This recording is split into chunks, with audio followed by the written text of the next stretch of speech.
is a consultancy based in DC, and we really focus on small business and entrepreneurship. It's really our blood and making sure that small businesses can thrive. And I've had the pleasure of working with AEO for honestly most of my career, and looking forward to doing so alongside not just JT but also AEO's new CEO, Natalie Madeira-Cofield. We can jump to the next slide.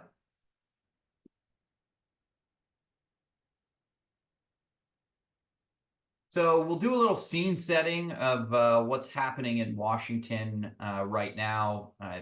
Namely, small business is not front and center, though we expect it'll play more of a role in some of the tax conversation. But anyone who's been avoiding their nightly news, foreign policy has really taken over Washington of late.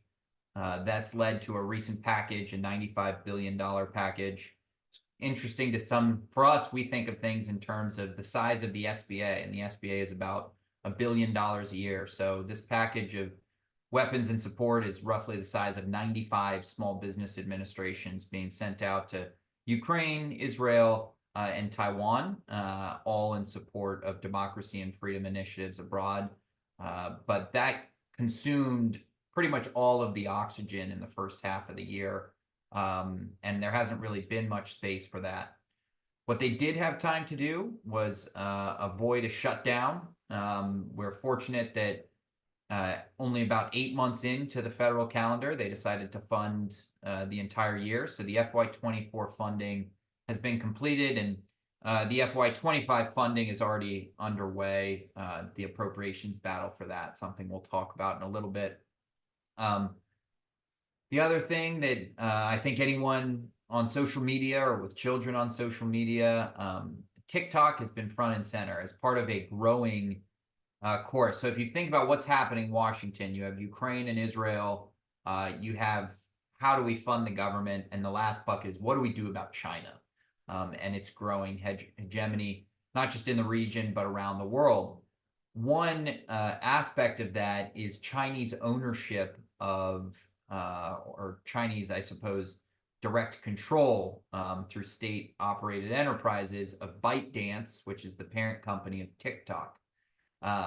Following several intelligence briefings about the capabilities of China to leverage TikTok, both to spread misinformation, as well as possibly control and use data from Americans, there was a growing concern that TikTok needs to be divested from its Chinese parent.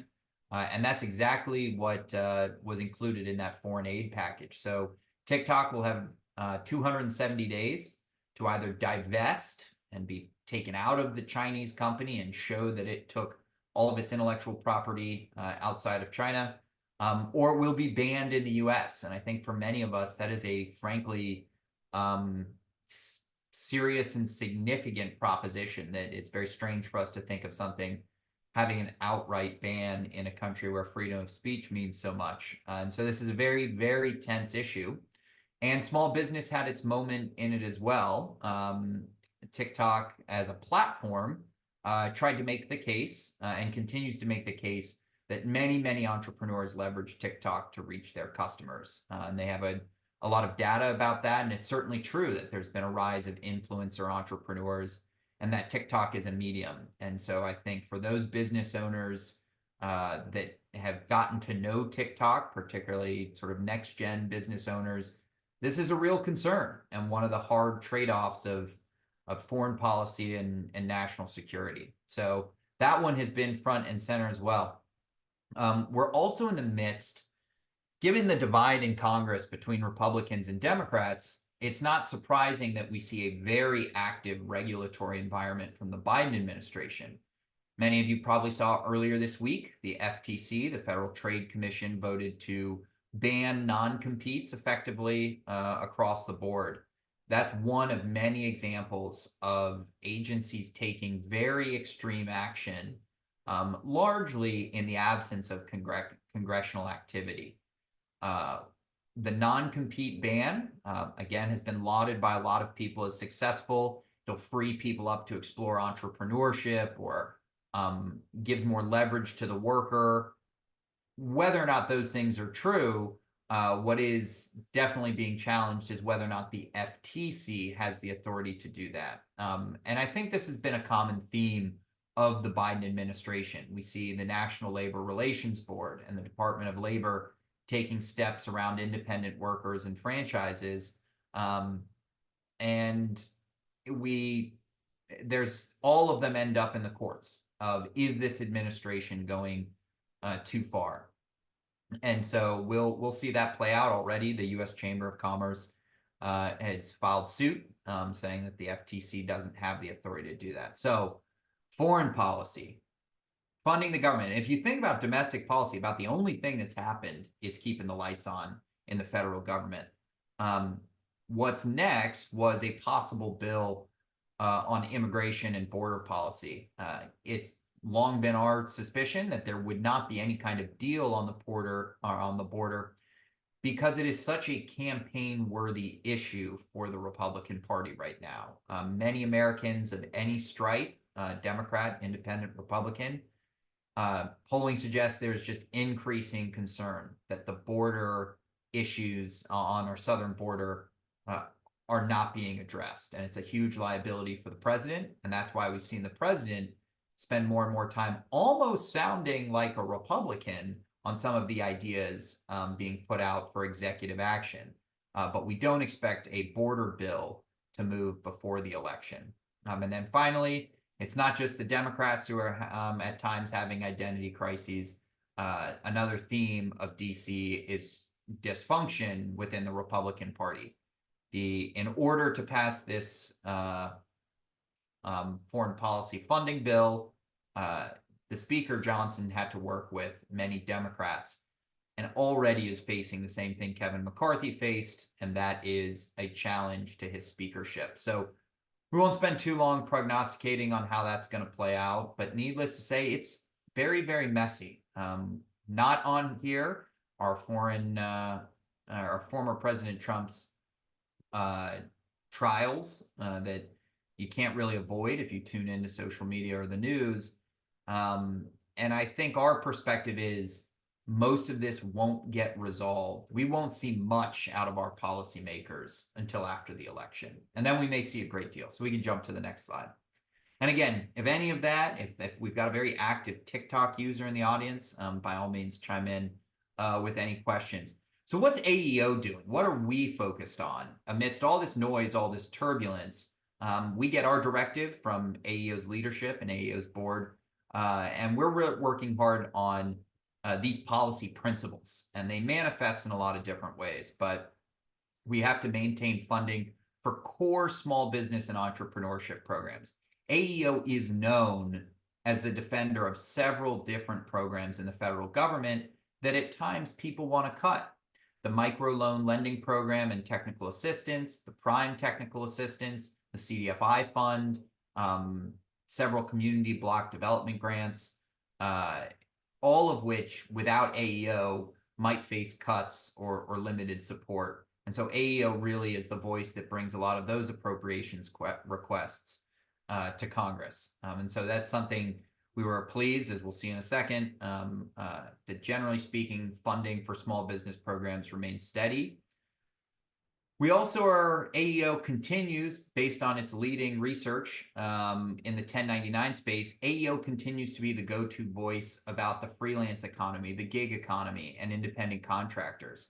As many of you know, the Department of Labor is considering a reclassification method for independent contractors that AEO is very concerned goes a little too far and doesn't fully comprehend the 1099 economy. And I really encourage you to look at AEO's 1099 report that goes into great detail about how critical 1099s are to not just the small business community, but in particular minority-owned, women-owned businesses. And we want to make sure that the administration understands that. Now, what they're trying to tackle is the proliferation of platforms that leverage 1099s, Uber, Lyft, DoorDash. And while we understand that that is sort of relevance and of interest to them, this is definitely a case with the baby in the bathwater going far, far out the window. because this would affect far more than that. And that's something that AEO led a large group of folks at the SBA and at the Department of Labor to communicate that. We're also working with our partners in the technology space around the future of AI, how to leverage digital tools, e-commerce, all of that. How are we making sure that modern economy is benefiting small businesses and our disadvantaged small businesses in any way being left behind? What was used to be just a conversation about the digital divide has certainly grown into far more advanced things, and AEO will be working out its position of how to best leverage things like artificial intelligence. And do we feel like tech companies are doing enough to maintain and support entrepreneurship? And in many cases, they certainly are. Thanks, JT, for dropping that great report in the link. I know we have some of AEO's research team on the phone, and they just did terrific work pulling that report together. Finally, something you're going to hear a lot more about on these calls in the coming months is the changing landscape for taxes. Many of the tax cuts that benefit small business owners were part of the Trump-era Tax Cuts and Jobs Act. Now, while the lowering of the corporate rate was permanent, most of the small business provisions expire in 2025. And AEO is part of a group of folks leading on that front to ensure that we're not left behind this time around, whether that's fighting for the continuation of the 199A deduction, whether that's looking for ways that changes to the individual rates might impact small business owners, and then working to advance an idea of a small business standard deduction that we know far too often that minority-owned businesses, women-owned businesses, and the smallest of small businesses so often leave opportunity on the table because of the complexity of the tax code. AEO is joining with a number of other organizations for a forthcoming tax working group that's working directly, not just with Congress on tax reform, but working with the IRS on tax simplification for small business owners. And so that's just another way that AEO is going far beyond Congress and into the administration. And so those are the things that we are truly focused on right now, and moving the ball forward there. Jump to the next slide.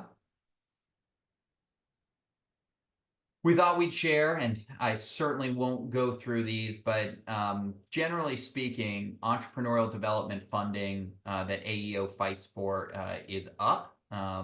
We secured a few million here and there that then funnels out to AEO members in the forms of grants or technical assistance. And so we're pretty pleased to see so much funding flowing towards entrepreneurial development. And we'll be preparing our FY25 request and making that public very soon. We can jump to the next slide. Covering sort of what is happening in Congress. We're looking at three things. I've really touched on the last one already, but there's an ongoing effort to really bring SBA into the 21st century. Now, SBA has already done that in so many ways on its own, but there are limits. Much of the statute, the Small Business Act that oversees the Small Business Administration, dates back to the 50s, 60s, 70s, and 80s. Many sections haven't been touched since then, or they got light touch-ups in the early 2000s. We need to really think about how we make sure SBA has the tools, resources, and programs to support modern entrepreneurs. We're also in the thick of moving the ball forward on FY25 funding. But again, we don't expect much out of Congress in the coming months until after the election. But that doesn't mean nothing's happening. And too often I feel like we say, well, you're not going to see much out of Congress. What that means is behind the scenes, the staff is working to make sure something is ready if there's a breakthrough in the logjam of partisan rhetoric. And when you think about these bills coming together seemingly overnight, 1,000-page pieces of legislation don't come together overnight. It's the steady work of staff behind the scenes, and that's exactly where AEO spends its advocacy heft, is working with those staff. And so we'll be doing that. We can jump to the next slide. So we tackled Congress and what they're doing, or more specifically, what they're not doing. We'll talk a little bit about what's happening at some of the key agencies that AEO engages with on a daily basis. The first is the Small Business Administration. I wouldn't be doing my job if I didn't wish everyone an early National Small Business Week, which will be celebrated next week. And I do hope your organizations have partnered with the SBA in some way to celebrate that. The SBA continues to push out not just new funding opportunities, but also changing policies to benefit entrepreneurs. Based largely on AEO's Endeavor Ready policy report that looked at formerly incarcerated individuals, AEO's worked with the SBA to secure changes to their lending programs that allow folks who have been justice involved to still to not have their felony conviction be part of the underwriting for their possible loan. Why does that matter? Well, we have millions of folks. The U.S. incarcerates more people per capita than almost any country in the world. So we have millions of would-be entrepreneurs who could be turning to this, unable to access 7A loans, for example. And so we're excited that this SBA has worked with AEO to make that change. And we're excited that in the next couple of days, we expect that to be finalized. And I think that's a good example of a quiet issue where AEO's research played a critical role in driving change with an administration that was willing to hear it. Now, this won't apply to all convictions, particularly those impacted by financial assistance, those who had financial crimes, which to some extent makes sense. And so this won't cover necessarily every conviction. But that's not where the work stops. And this is where AEO plays such a critical role. AEO will be working with the lending community because 7A program doesn't issue loans, it issues guarantees. And so we need to make sure that our lending partners are standing there with us, and we look forward to partnership with them in making that happen. At the Department of Labor, and I'm going to sneak in here, the National Labor Relations Board is not part of the Department of Labor, but this slide looked better with 3 tabs. So, we've got 3 big changes to be aware of. The finalization of a new overtime rule, which will substantially change the thresholds at which you must pay overtime, even for exempt positions, basically doubling from $30,000 a year to $60,000. And the short way of reading this new rule is if you pay someone less than $60,000, you might have to pay them overtime. That's a big change. And for a lot of regions in the country, this idea that 60,000 is the threshold is being felt by some small business owners, and particularly those in rural communities or lower income regions where, frankly, that number feels to them as a bit of a pressure. And this is a rule that was actually put out by the Obama administration, overturned by the Trump administration, and is now being put back in by the Biden administration. And should we see another Trump administration, I would imagine it would get rolled back as well. There is general agreement that the overtime threshold is too low, but the magic game of where the right number is where a lot of people are playing. AEO, again, leads with data, leads with insights, and is working amongst its membership and its partners to understand where we think that number is, to be able to contribute to this, not from a feeling of ideology, but more from a place of data. I've already mentioned the independent contractor rule. AEO is working to hopefully adjust and work with Congress to see that the currently proposed independent contractor rule is a bridge too far, and unfortunately could upend some of the successes of entrepreneurs. On the National Labor Relations side, they continue to move forward with a joint employer standard. Now, that's not necessarily one that AEO focuses on as much, but it would largely impact the franchise community as well as subcontractors to large contracts. And it basically shares liability between the franchisee and the franchisor. Many in the franchise community are concerned that this upends the franchise model. If you can sue McDonald's corporate just because of something that happened at one franchise location, that's a huge legal liability that they're not necessarily open to having. And from their perspective, they now view it as threatening the franchise model. Their argument worked to some extent with members of Congress who, in a bipartisan faction, voted to overturn this regulation. And that's now with President Biden for consideration, though we do expect the president to veto it, and we'll see the joint employer standard go into effect. And then finally, we've just spent a lot of time with our friends at the Department of Treasury, particularly those overseeing the State Small Business Credit Initiative, or SSBCI, which is rolling out a new set of funds to the states, one that is particularly focused, their Small Business Opportunities Program. And every AEO member should be engaging their state government to understand how that funding is being used. Because again, SSBCI, don't go knocking on Treasury's door. The money flows to the states to help build capacity for capital access and small businesses. And so it is important to know how your state is spending that funding. Treasury also has moved forward with their beneficial ownership requirement, which requires all small business owners under 5 million in revenue to register with FinCEN, the Financial Crimes Network at the Department of Treasury, before the end of the year. More will be coming from AEO on this front, because it is a substantial change and a new registration requirement for all small business owners. And we want to make sure everyone has the information to remain compliant. We can jump to the next slide.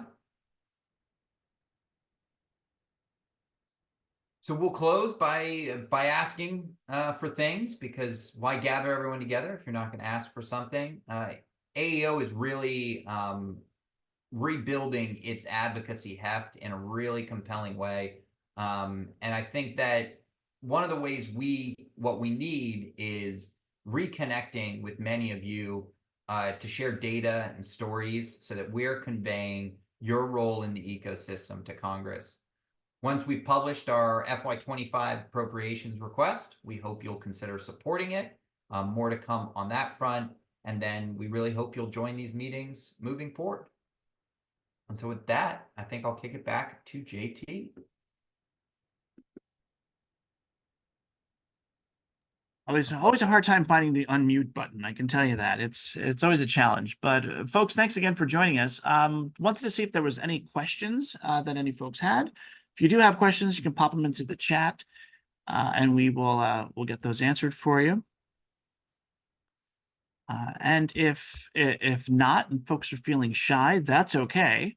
You can always email us at info@aeoworks.org, and we'll get those answers for you right away. All right. So again, folks, thanks so much for joining us. Big thank you to our dedicated advocacy team for delivering such an impactful and insightful presentation. We trust that you all have found it very valuable and informative. So should you have any questions, remember to send them over to info@aeoworks.org, and we'll get those answered. Now, for those keen on revisiting today's discussion, or for those want to pass it along to those who couldn't make it, so rest assured that this session has been recorded, and we will soon post this on our YouTube page and in other places and on our website where you can get access to it. So keep an eye out for a link that'll come to your inbox through the email that you registered with. Next week, as John mentioned, is National Small Business Week, and we are also hosting an event on leveraging regionalism to empower small businesses. This event is taking place in person at the National Press Club here in Washington, D.C., and we invite you all to come join us there. We're pleased to be hosting Assistant Secretary of Commerce Alejandra Castillo. She discusses federal support of small businesses with AEO President Natalie Cofield. So we're looking forward to that conversation. We hope that you can come out and join us there. If you have not yet registered, please consider joining us for this marquee event. And you can register at the link that I will pop into the chat here very quickly. There you go. All right. Or you can go to our website at aeoworks.org and register there. So once again, our sincerest gratitude to each of you for being here and being part of today's webinar. Wishing you all a very fantastic rest of your week. And until next time, take care, everyone. Thank you.